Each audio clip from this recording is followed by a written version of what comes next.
Good morning, everyone. We're going to start our press conference now. I'm Annie Chong. I'm with Self-Help for the Elderly. And behind us is this beautiful 70 units of senior housing that Mayor Breed and Chief Scott have visited us many times. Mayor, you came by at Thanksgiving, and the seniors won't let you go.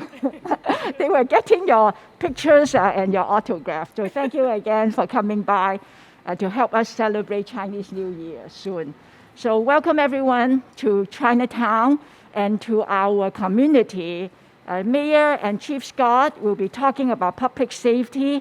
And on behalf of our community, particularly our seniors community, I'd like to welcome you all for this press conference. So as you know, back in May, the violence against the Asian community and the seniors were already kind of increasing at a very, very alarming rate. I think back then, I remember the cases were around 2,000 to 3,000 cases of anti-Asian hate and anti-Asian incidents. And I got a call in late April and May from Ivy, who's the mayor's policy director on safety. And Mayor asked Ivy to call me and Sarah as to what our community needs, because the attacks against our community has to be stopped. So Mayor, I want to stop and thank you for coming to us almost immediately when all this is happening. And you asked, and Ivy asked me what I need. So I thought for like less than 1 minute and said that ask Mayor to give me $30,000 to jumpstart the Senior Escorts program. It was a program that worked about 20-some years ago, and because of lack of funding, it stopped. So I said, Mayor, if you give me $30,000, I will get this program up and running in a month or less than that. So Mayor, I think that you'll be happy to know, and also Ivy, because you brought us this wonderful gift, that for the past 8 months, since May, the Senior Escort Services have provided a total of 3,658 service hours to serve a total of 1,430 seniors, and took them to the medical appointments, to the dialysis appointments, to the banks, to the post office, or even just a walk around the neighborhood because they got so scared that they were becoming prisoners of their own home. So this program has become so successful that you grew the $30,000 that you gave us to $480,000. And we expanded that program to all over the city instead of just in Chinatown. I think that the request for senior escorts have proven that seniors are living in fear and in a lot of anxiety caused by the pandemic. And Chief Scott, every time I see you, I thank you for all the police presence in our community to make sure that seniors feel safe when they walk out on the street. So I want to again thank the mayor and thank Chief Scott for making sure that our seniors could live in peace and also to feel safe just walking out, get a breath of fresh air, buy some groceries, or just visit children and grandchildren. So now they're still a little bit panicky. You see the long lines up the slope. They're waiting for their lunch meals to be picked up. And Mayor, that will continually look to you and your leadership to provide all of the services that our seniors need. So thank you very, very much. So at this time, I'm going to introduce Mayor Breed that all of us know and love. And every time when the mayor visited us, our seniors would come and surround her and call her our adopted granddaughter because Mayor was raised by her grandmother and she felt very, very close to the seniors. So Mayor, again, welcome to Chinatown, to our community, and we are waiting to hear some good news from both you and Chief Scott. So let's welcome Mayor to the podium. Thank you, Annie. And it's always great to come to Lady Shaw to see my grandmothers and my grandfathers and the folks that this incredible community continues to serve. This is an extraordinary community. And I am heartbroken, I'm frustrated, I'm embarrassed, I'm angry about the violence that has continued to impact many of the people who are part of our Asian community, but especially our seniors. In San Francisco, unfortunately, we've seen a number of these hate crimes occur. We've seen them happen towards the LGBTQ community. We've seen the Jewish community be targeted. We've seen our Arab community and others, our Muslims. And when we think about the kind of place that San Francisco has been, a compassionate, welcoming city that prides itself on our diversity, we have no choice but to make sure that when something happens to anyone in this city, because of who they are, because of what language they speak, or because of who they love, we have to make sure that people understand that we will not tolerate it. And when a crime is committed and those lines are crossed, we will do everything we can to make those arrests, to hold perpetrators accountable. And although a number of communities have been impacted with hate crimes in San Francisco, none more than the API community. In fact, in 2021, a number of 8 reported hate crimes towards members of the API community. In 2020, am I getting my dates mixed up? It's 2022. So 2020 was 8, 2021, 9. And this year, okay, well, this is 22. We're 23 now? I'm getting confused. I feel like I'm having a senior moment right now.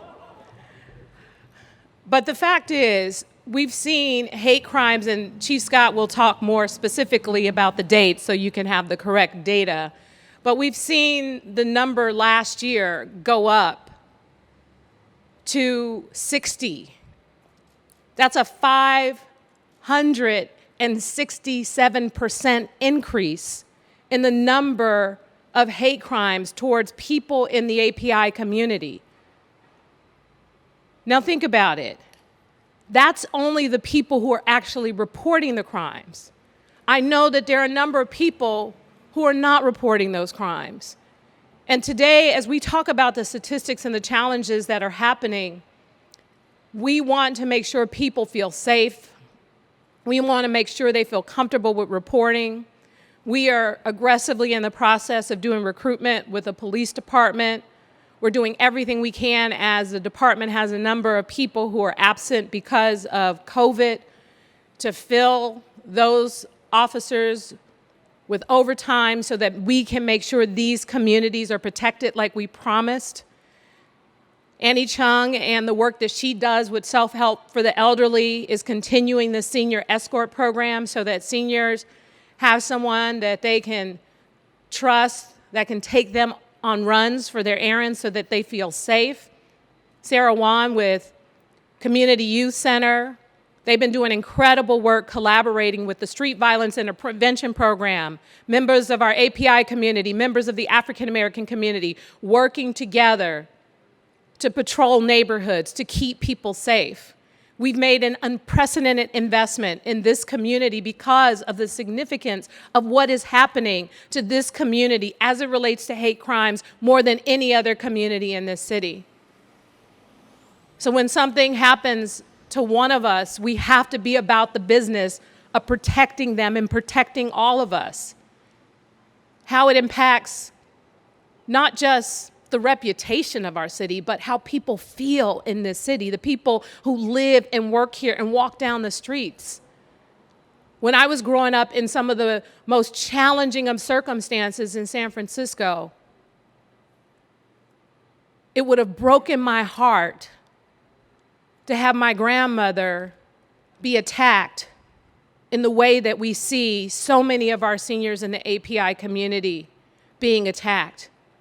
But that did not happen because as a community, we protected one another.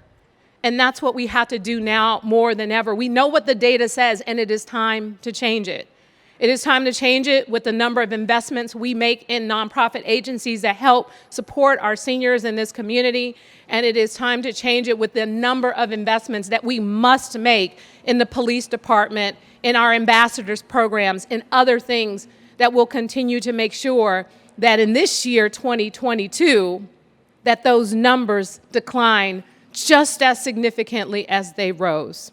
And with that, I want to introduce Dr. Grant, I forget which press conference I'm in, our police chief, Bill Scott, to talk more about the data and what's been going on with the police department. And just, I want to commend them for the number of arrests that they have made in many of these cases to try and hold the perpetrators of these violent attacks accountable. Ladies and gentlemen, Chief Scott.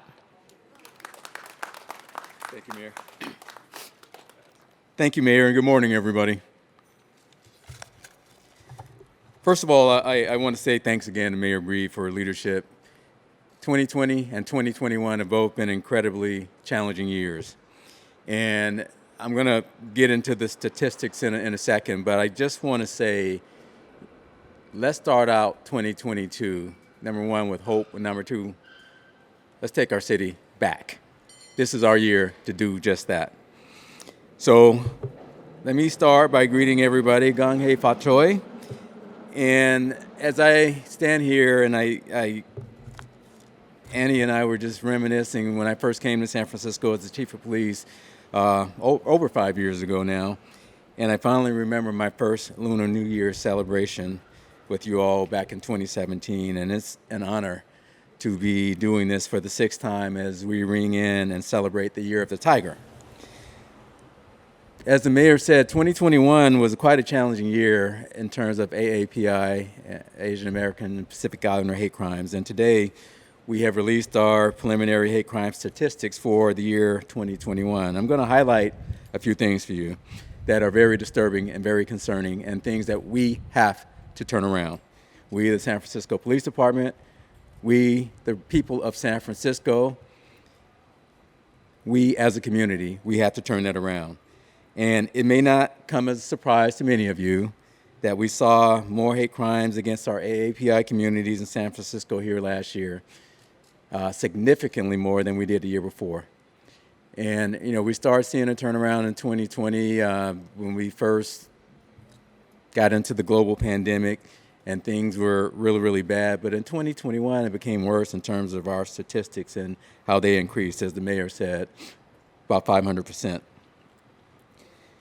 We saw more than a six-fold increase in Asian hate crimes in our city, in San Francisco. And we had 8 in 2019, we had 9 in 2020, and we had 60 in 2021.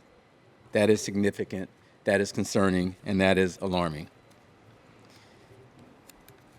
I want to highlight a couple of things that we have done, we, the police department, and we have done these things with the help of many members in our community, including many of our community leaders that are standing here with me today, and I'll introduce them in a second. But more than 30 of the 60 incidents were committed by the same offender, an individual we arrested last August for a series of burglaries and acts of vandalism in which this person deliberately targeted Asian victims. 31 of the 60 crimes by one person.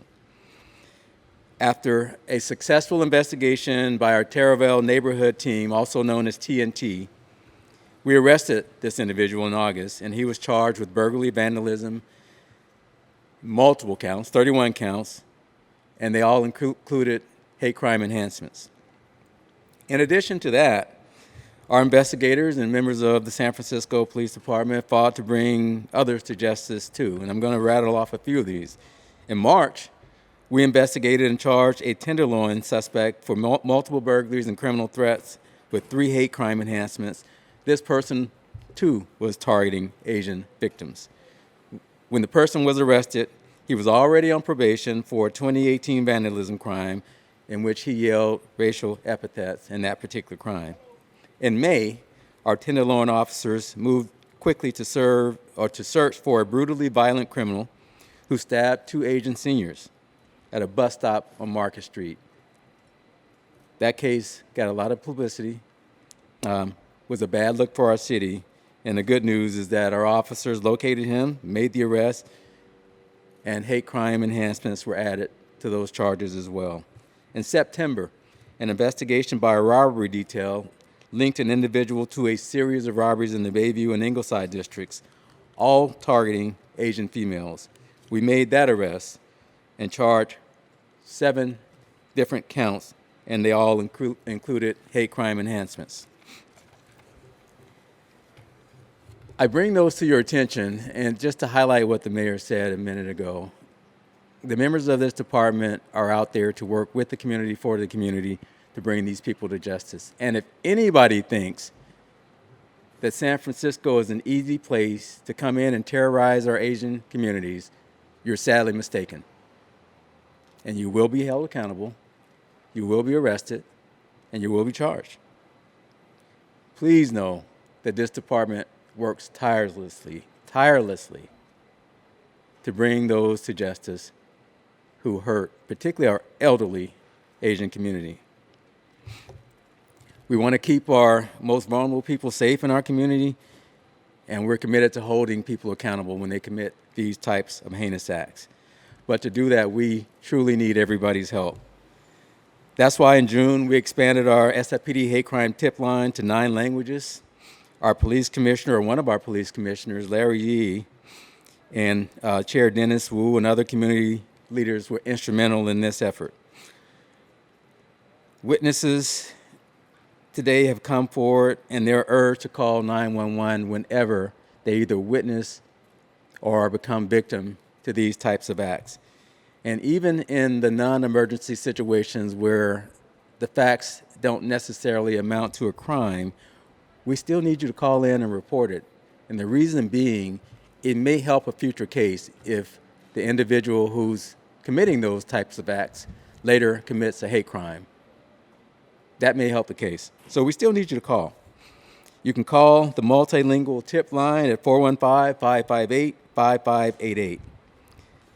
You can press 1 for Cantonese, 2 for Mandarin, 3 for Spanish, 4 for Tagalog, 5 for Russian, 6 for Vietnamese, 7 for Korean, 8 for Japanese, and 9 for Thai. Lastly, I want to talk about what we are doing moving forward, and some of what the mayor spoke about earlier, some of our initiatives in 2020, 2021, we believe are paying off. More community engagement, better response, better ability to communicate when you are a victim of a crime, but more importantly, some of the people standing behind me, Sarah Wong, Annie Chung, and many others, have really reached out to support the Asian community during these difficult times. Today, we're going to unveil our Stop Asian Hate poster that will be at every SFPD station across the city. We're going to start it out in our central district, Chinatown, and there are many community members that partnered with the design of this poster. And I want to thank Commissioner Larry Yee again. I want to thank Sarah Wan again. I want to thank many others who gave their input and feedback, because we want the message to be loud and clear to everyone that we won't tolerate it. We're going to do something about it if it does happen, and we're going to do everything we can to prevent it from happening, and we're going to do it as a community. So as I close, and before I introduce the next speaker, I want to give you some tips for safety for the Lunar New Year. First, please be aware when strangers ask for money or jewelry. We've seen people taken advantage of just because they're nice people. And strangers come up and talk to them and try to befriend them, and the next thing you know, they're being robbed for their money or their jewelry. Do not follow strangers anywhere. A lot of the scams that we see, particularly against our elderly, are people who take advantage of the good-hearted nature of many people in our city. If you don't know the person, don't follow them, don't go with them, don't give them your money, don't do anything that's going to help them victimize you. Don't bring strangers into your home. Do not bring a stranger with you when you are withdrawing money or taking out valuables either from your bank or wherever it is that you secure those values. Anytime you withdraw large sums of money or valuable, discuss it with your family first and make a plan so they know where you are, know where you're going. And it's always good to have somebody with you. Get your yellow whistles. Our community members distributed yellow whistles throughout the year. And when you bring attention to a situation as it's occurring, or if you believe it's occurring, people look, they listen, they pay attention, and that's how we get information that we need to solve crime when people victimize others. So blow the whistle. Bring attention to the situation, but if you do that, please do it safely and be prudent about your own safety. And now, with that, I'd like to introduce Sarah Wan to speak next. But before Sarah comes up to the mic, I want to say a little bit about the Community Youth Center and all the work that Sarah does. Part of our outreach through our community engagement and our community liaison unit, we try to outreach to victims when they are victims of crime to make sure they have the support that they need. And we do what we can as a police department to support them, but many of our community groups, particularly CYC, the Community Youth Center, really does an amazing and outstanding job with supporting people who are victims of crime. And through Sarah's leadership and others at CYC, we have provided that safety net for our victims and their families. So when they do suffer these heinous crimes, they have support. And I can't emphasize enough how important that is to work as a community to support people who are victims to that crime. So I want to thank Sarah and CYC for their work, and now introduce you to Ms. Sarah Wan. Thank you. Good morning. Thank you, Chief, and thank you, Mayor. I remember last year around March when we were in the middle of the search of the anti-Asian hate crime. We received a call and asked that how can we really work together. And with the great support, especially from Ivy and also James, we immediately started to extend the street violence intervention program into a multicultural team, including especially our Asian Pacific Islander representative. And we were actually literally building the plane while it's flying. And as of today, we're really glad that we were able to develop a multilingual, multilanguage, and multicultural team that including members could speak Cantonese, Mandarin, Vietnamese, Tagalog, Thai, and Cambodian, and reach out to all the high Asian concentration neighborhoods in San Francisco. On a weekly basis, we stop by the whole Chinatown, Tenderloin area, San Bruno Avenue, Leland Avenue, Clement Street, and also in other areas in San Francisco, including Sunset and Excelsior.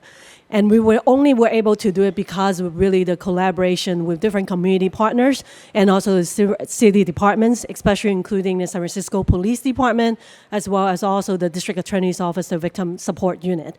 From last year, since March, we have served a total of 70 victims so far who are victims of crime. A lot of them were being the victim of burglary, of assault, unprovoked assault, also as well as armed robbery, and all the other type of crimes. And many of these victims, they are monolingual and really do not know how to seek help. We're very fortunate and this great partnership with San Francisco Police Department's Community Liaison Unit. We were able to reach out most of the victims within 24 to 48 hours to provide them support. And we were very lucky to also have strong community partner like Self Help for the Elderly with Annie. I remember one of the cases with the elder that being discharged from the hospital after a very violent attack. We do not know what to do, how to support the elders when she's returning home without any care. So with any support, we were immediately able to identify a caregiver that can provide in-home services to this elder during this recovery phase. And we would not be able to do it without the support from the community, from the city department to make that happen. So from here, I really want to thank them. But think about it. Last year, we served 60 victims. Since January, we already served 10 victims. So there's still a lot more work to be done. And even though we are seeing this crimes not coming down, I definitely see the change. There are more people willing to make report. San Francisco Police Department has made it a lot easier with the tip line so that people can report. We're also starting with receiving referrals directly from San Francisco residents or the constituents we serve when they see something happen or when they know there's a victim that needs support. So we get called directly from our community members as well as our community partners. So I definitely see lights. And as the new year comes, the year of the tiger, I really hope that it will bring peace, joy, and also hope to our community. And I would just want to say a few words in Chinese because it's a Chinese New Year. So 我好希望呢度祝願喺三藩市，尤其是我哋嘅華埠或者其他嘅華埠嘅鄰舍啦，我哋今年可以更加繁榮啦，亦都希望有一個好安全同埋和平嘅社區。希望大家樣嘢都心想事成，萬事勝意。Thank you. Oh, and before I finish, I would like to introduce my very great partner, co-chair API Council, also the executive director of Apilo, Asian Pacific Islander, Legal Outreach Services Executive Director, Dean Ito.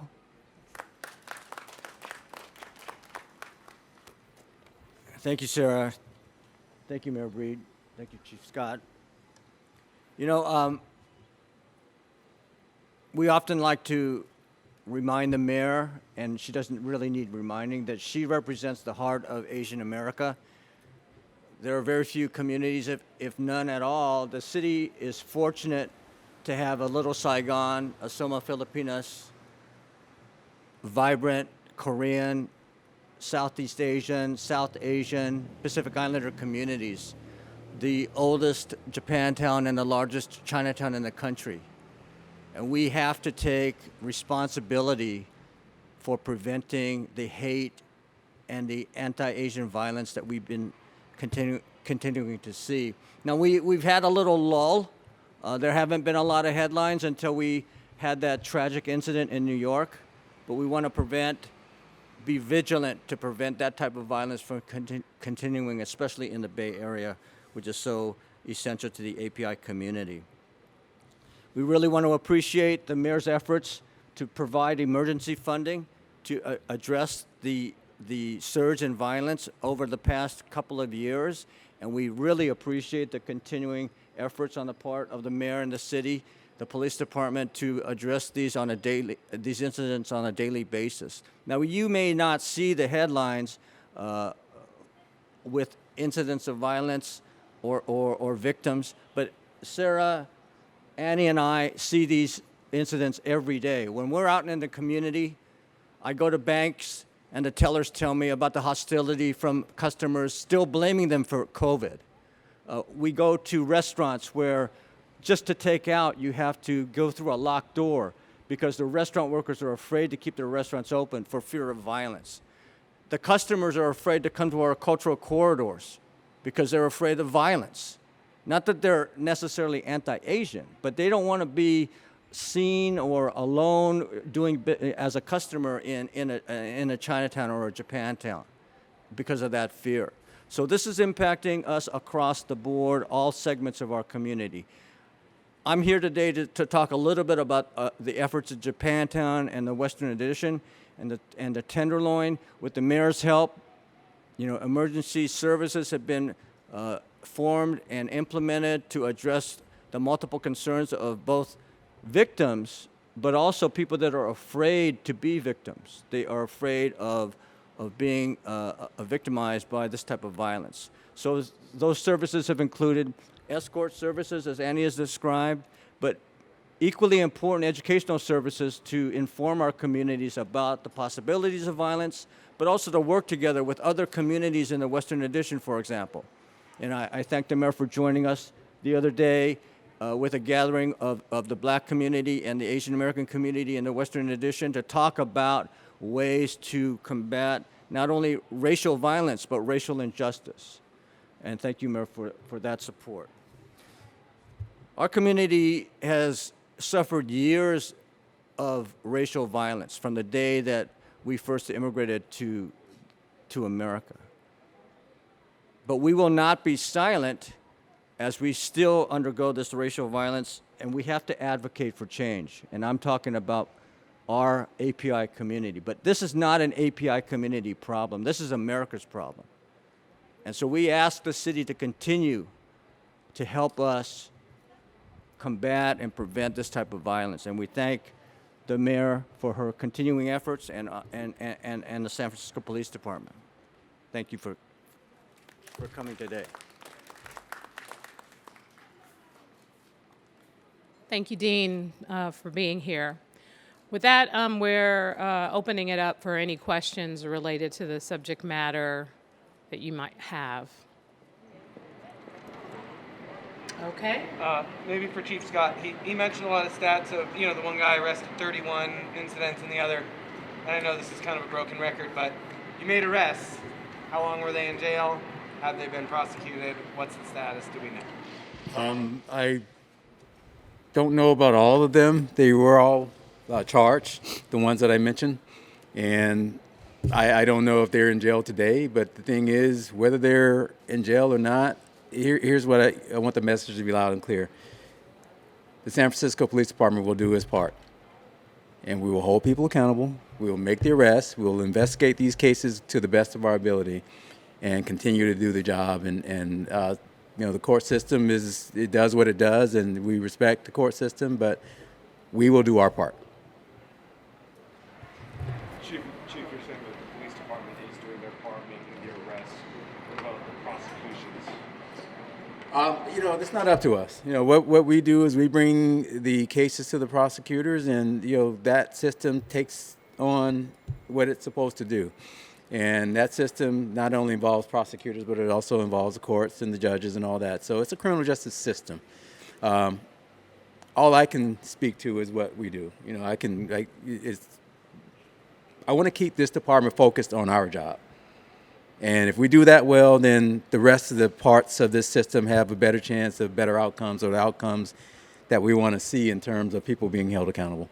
Do you see the process? And so over the last few years, 2020, 2021, you see the process from the arrest to prosecution. So have they also made, some steps as well? Again, we're going to focus on what we do. I mean, some of the outcomes are what we would hope, some of them are not. And the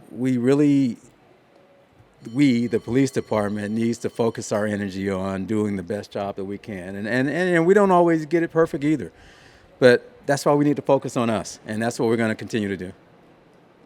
Chief Scott. If I may, just about this year, are you planning on having increased police presence in Chinatown around the New Year's celebrations?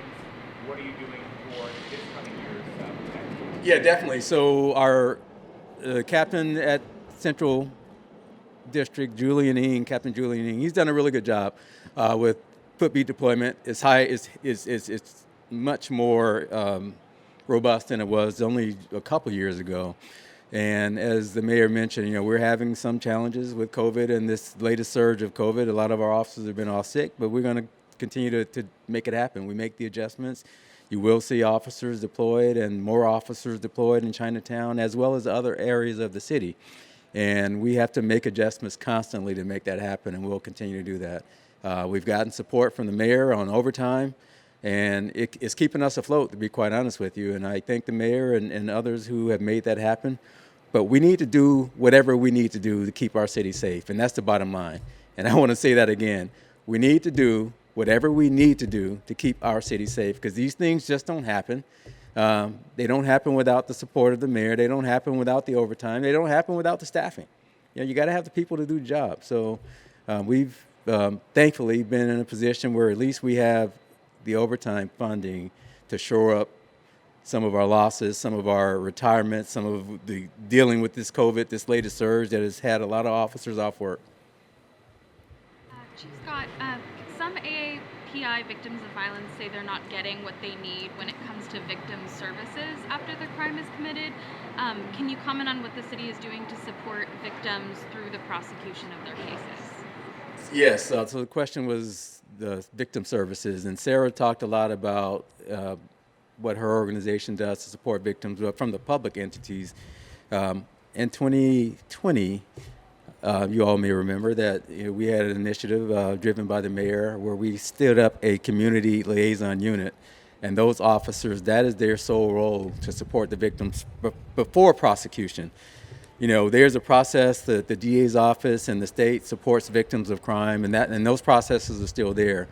But oftentimes, before that case goes to the DA for prosecution, those victims need support. And that's where community groups, community entities like CYC and others, and the police department comes in. So that unit has been really, really important to support victims. And we've supported hundreds of victims, getting them to the resources that they need, the guidance that they need to access those resources. And that was a value added to support people. So that is an ongoing thing that the police department does. And as Sarah said, they helped a number of victims last year, and we'll continue to do that. So we're always working to get better. And as we face these challenges, we have some very smart and bright people that come up with ideas to do things better, and that's what we'll continue to do.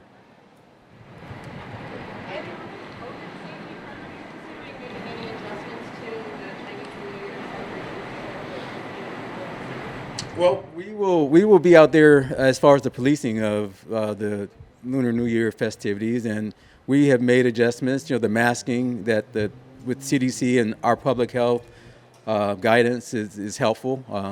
The mandatory vaccinations. People aren't getting hospitalized like they were, and this city is very fortunate to have leadership that had the vision to do what it's done. That's helped. People have been off sick, but they're coming back to work a lot sooner, and that's helpful too. But the bottom line is we have to have the officers out in the street. We have to have the officers out there engaged and a part of the community policing that we want for this city, and we'll continue to do that. So, thank you. Question for Mayor Breed. Mayor, do you see a connection between the rise of hate crimes against the AAPI community and rising support among the Asian American community for the school board election, fall election? I'm sorry, do I see what? Do you see a connection between the rise of hate crimes against the AAPI community and Asian American support for the school board recall? I don't think that's a fair assessment to link the two. Two different subject matters, and sadly, this rise in hate crimes seems to be a trend throughout this country, starting with our previous president, who I think in some ways created a divide once the pandemic hit. And here in San Francisco, as I said, we're going to do everything we can to make it clear that it won't be tolerated here. Thank you.